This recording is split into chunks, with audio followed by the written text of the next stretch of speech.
My next guests are two musicians who play in a local bluegrass band called Debutants. They are very involved in our community in different ways and love inspiring others to learn how to play the fiddle. So they are hosting a 3-day fiddle workshop for students starting on October 2nd.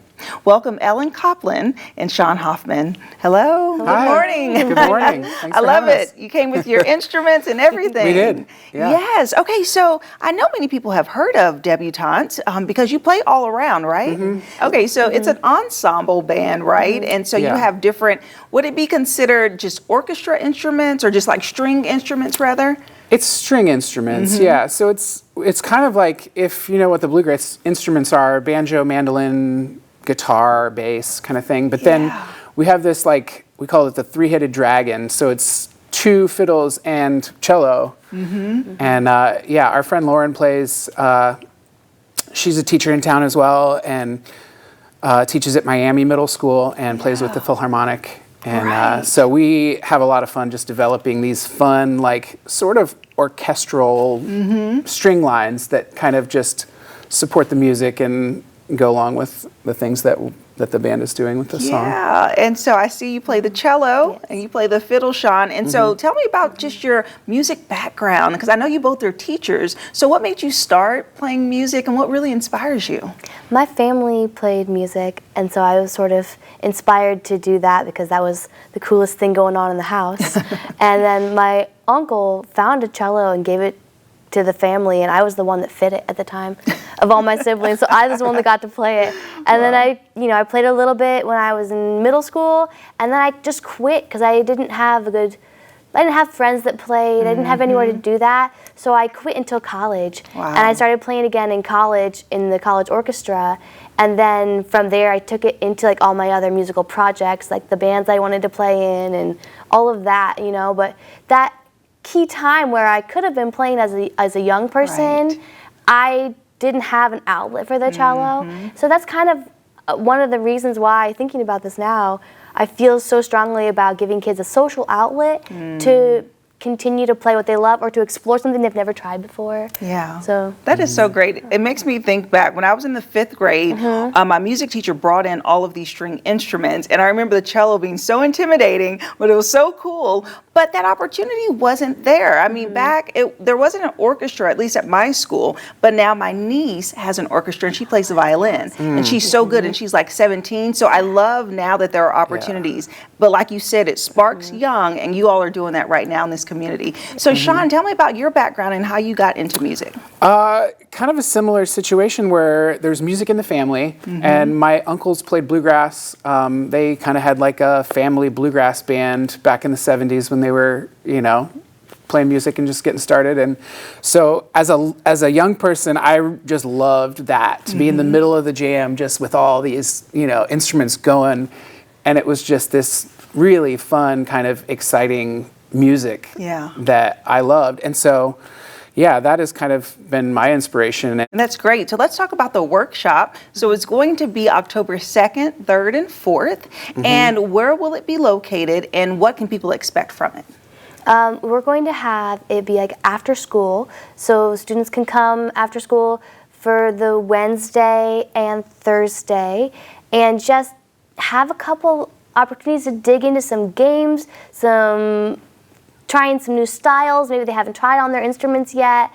And then on Friday, we're going to do a little bit of a showcase to show the families what we've worked on. And then we have the local band Kelsey Cote that are going to come and play for us, and food truck, Colombian Delights, the new food truck in town is going to come out. So the Wednesday and Thursday are just intensive, like, student workshops where we work with the kids and have them explore new things and try new things. And then on Friday, we give a little showcase and just have a band and a food truck, and everybody can come and enjoy Ambrosia Orchard, which is this beautiful location out in Hoagland, which is about 15 minutes south, right, would you say? Yeah. Another exciting thing I do want to talk about is we got a grant this year. We've been doing a fiddle club at Fairfield Elementary, and I've done that for the last 10 years or so, and we got a grant this year to do it again, even though I'm not teaching there.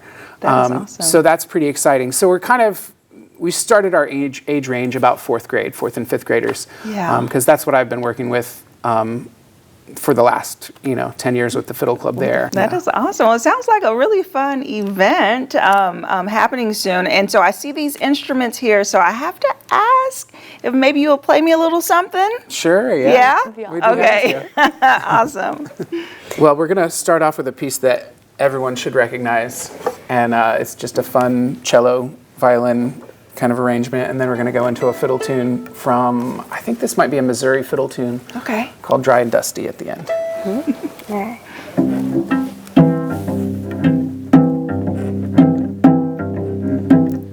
Hear that lonesome whippoorwill, she sounds too blue to cry. That midnight train is winding low, I'm so lonesome I could cry.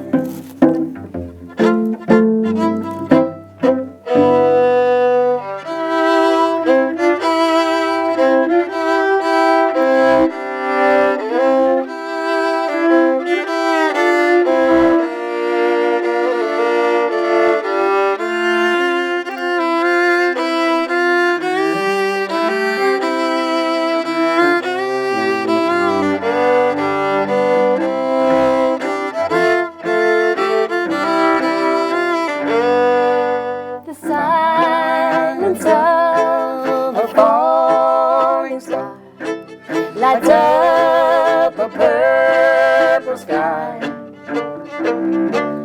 And as I wonder where you are, I'm so lonesome I could cry.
Thank you so much. Thank you for Yeah, having you're us. welcome. Thanks for having us. Ellen, Sean of the Debutants, we appreciate that and thank you. If you all would like more information about their 3-day fiddle workshop, we'll have their website listed below for more details, and I'll see you after the break.